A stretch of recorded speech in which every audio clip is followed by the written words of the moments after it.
What's up, guys? Welcome back to the channel. My name is Nick and this is Throttle Cars. If you've been around the channel for a while, you may have been subscribed originally because I bought my 2008 Acura TL Type S. Now, I've owned this car for probably about 3.5 years as of now. This spring I'll have owned it for 4 years. So it is kind of getting close to the time where I might be deciding to sell this soon. So in this video, we're going to talk a little bit about that. Alright guys, so if you have not been around the channel that long and you don't know that I own this car, this is a 2008 Acura TL Type S. Again, I've owned it for a little bit over 3.5 years now. I've loved this car. This has been a very reliable, well put together sports sedan, and honestly, for the money, I don't think there's any better car you can buy than this. However, I am getting to the point where it may be time for me to get an all-wheel drive vehicle. This does not do very well in the snow. Now, if you live in a warmer climate or something that's not as hilly, you can see out over here, there's some pretty good hills out here. And this definitely does not do very well on the back roads in the snow and ice. I've had a couple times where I've been driving it and I have not been able to get up the driveway. So that is quite a problem. Now, I am coming out of engineering school. I'll be going into a job here, hopefully in the summertime. So by come next winter, it may be time, if I'm living around here still, to get some sort of all-wheel drive vehicle. We'll go into a little bit more about some of the stuff I'm thinking about. But again, I do have two cars. Now, that is also the other reason why I would be getting rid of this potentially. If I only had this and no other car, then I would probably keep this and still get an all-wheel drive vehicle. However, I do have the Nissan 350Z, which we'll go take a look at here right now. Alright guys, so if you have not noticed or you haven't watched the past videos, I also have this 2004 Nissan 350Z currently on the triple charge right now. We're getting ready to start this thing up and take it out for a drive. The first drive, hopefully, since the completed hand clutch. We already did upload that video, so if you haven't seen it and you want to check it out, I highly recommend it. I'll put a card in the top corner of the screen right now so you can go check that out. However, let's just jump in and take a short little look at this. So let me elaborate a little bit on my hand clutch system. I'm not going to go full in depth. If you want, there's a whole bunch of other videos on the channel. But right here you can see we've got a lever that'll activate a sensor and a whole bunch of stuff here in the center console area. And I'll take the camera from Nathan here in a moment and show you the stuff under the pedal box. But again, there's just a lot of modifications in here that I would have to remove, and then there'd also be some holes left in place. So it just wouldn't be a very good resale car, because I'd get some depreciated value off of that for doing all these modifications in here. But again, let me just show you under the pedal box real quick. Alright guys, so down here you can see we've got a stepper motor, and you got a bunch of hardware in the back that's been added in. So there's going to be several screw holes back there, but again, just adding to that depreciated value of having modified this car. Alright guys, so we're going to jump in the 350Z now. I'll let you check that out a little bit if you haven't before. We're going to jump in and I'm going to drive a little bit. Hopefully we can iron out some of the issues with the hand clutch and get it running perfectly, hopefully. But we'll jump in there and see what happens, and we'll give you an update. Alright guys, so we just took this 350Z for a drive. We made it a little ways. We made it about, what, probably like 1.5 miles or something? Yeah, a 1.5 miles down the road. We're having some issues though. First off, let me just show you in here. The very first thing, as you can see, there's no more string down there. The string snapped. Fortunately, though, that did not happen until after we stopped and pulled off to the side. We're just getting ready to go again, and unfortunately, the rope that was down there snapped. But again, fortunately, that did not happen while we were driving. We're just going to have to swap that back out for probably some metal wiring. So yeah, more videos in the future, I guess. We're not completely done. More stuff to come. Swap out the metal wiring. We also have another issue that I'll go into here in just a moment.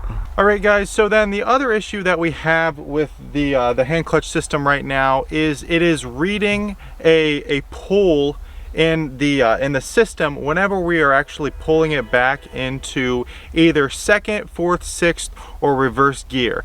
And I'll just hop in here and I can show you guys. Basically, whenever you pull on this, that is when it's supposed to reel in on the stepper motor down there. And for some reason, we assume it's some kind of tension in the outer cable here. Whenever you do something along the lines of pulling it back like that, or even over here, it is causing the stepper motor to move just a little bit more. And that is actually causing it to slip because it's pulling too far and it no longer has the strength. Alright guys, so I did drive it here, fortunately. Now I've probably put right around 2 miles on this car since I've had it, and since the spring. But fortunately, we are getting closer and closer. But Nathan is going to jump in it right now so we can drive it back normally, since that thing snapped. We'll get a cold startup, or not really a cold startup, a warm startup right here for you guys.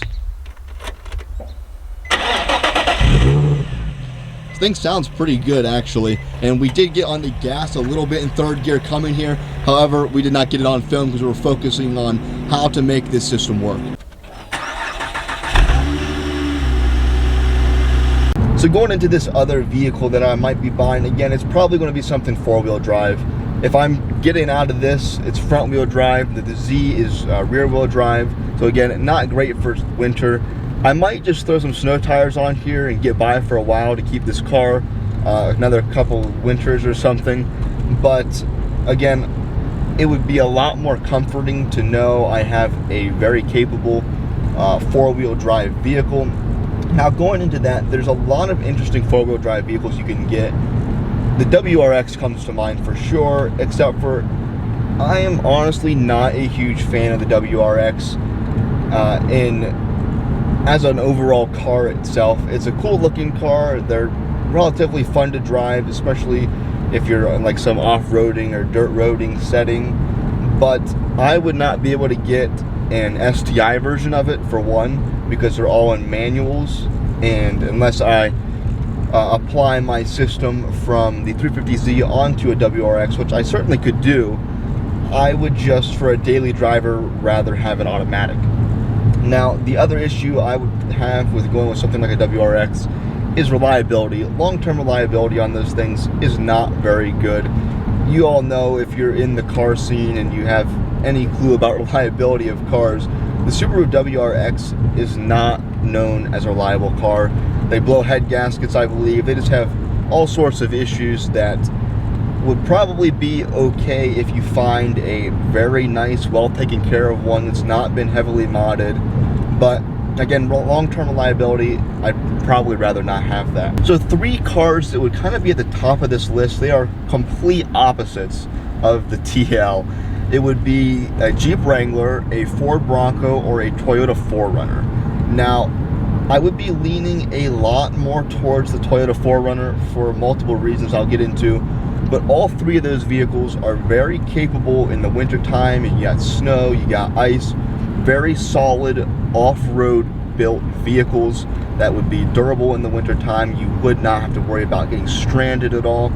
And that's just something that I've really been in the back of my mind, especially after last winter. We had some pretty good snowstorms and ice storms. Fortunately, I was able to just drive one of our other vehicles while I was at home. But if I'm driving to work every day, I'm not living at home anymore, I may need something else. So again, going into that, some of those snowstorms, there was no way on earth I would be able to get the TL to work in some of those conditions. Even if I had snow tires on, it would still be pretty difficult. So that's why I'm leaning towards a big off-roady type SUV like that. And why the 4Runner stands out the most among those, first off, it's the most reliable. It is hands down the most reliable off-road vehicle you could get. It's also reasonably affordable. All 3 of those vehicles are going to probably cost around the same amount of money, give or take. I'd be looking in probably the $30,000 to $40,000 range, and you could get a very nice 4Runner in that range. You could even get a TRD Pro that's not that old. I really love the look of those TRD Pros, especially if you get it in a really unique color. They have a really cool blue color in some of the TRD Pros, but they also have an orange color, which I believe was the 2015 special edition TRD Pro or something, but only the TRD Pros come in that special edition color. So that's just one really unique thing about them. Now, I do like the Broncos and the Jeeps as well, and after driving both the Bronco and the Jeep, I'd probably be leaning more towards the Bronco. However, the Broncos at this moment, they're still pretty expensive. They haven't come down very much from MSRP, even on the used market. So something like a used Jeep Wrangler, like a Rubicon or something, maybe would even be a cheaper alternative to getting a Bronco, or maybe even getting a 4Runner. But again, those are just kind of the things that are going through my mind right now. We'll get another little acceleration out of here for you guys.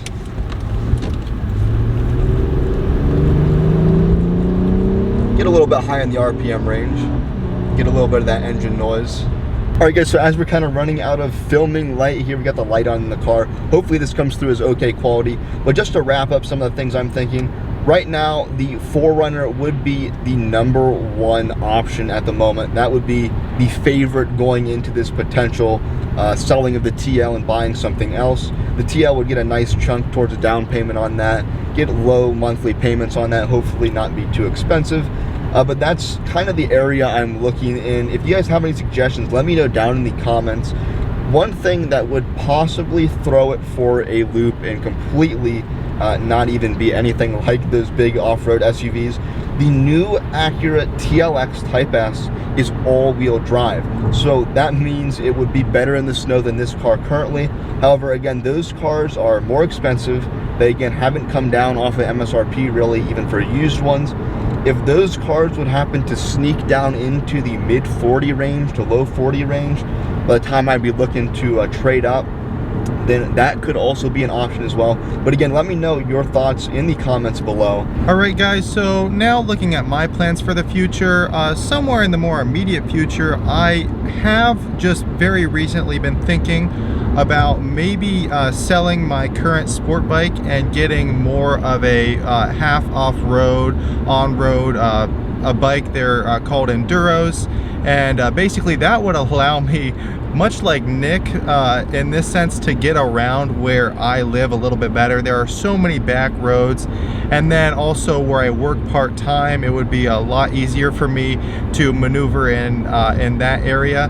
So yes, getting a new bike that I could take off-road more and feel better about would be definitely beneficial towards myself.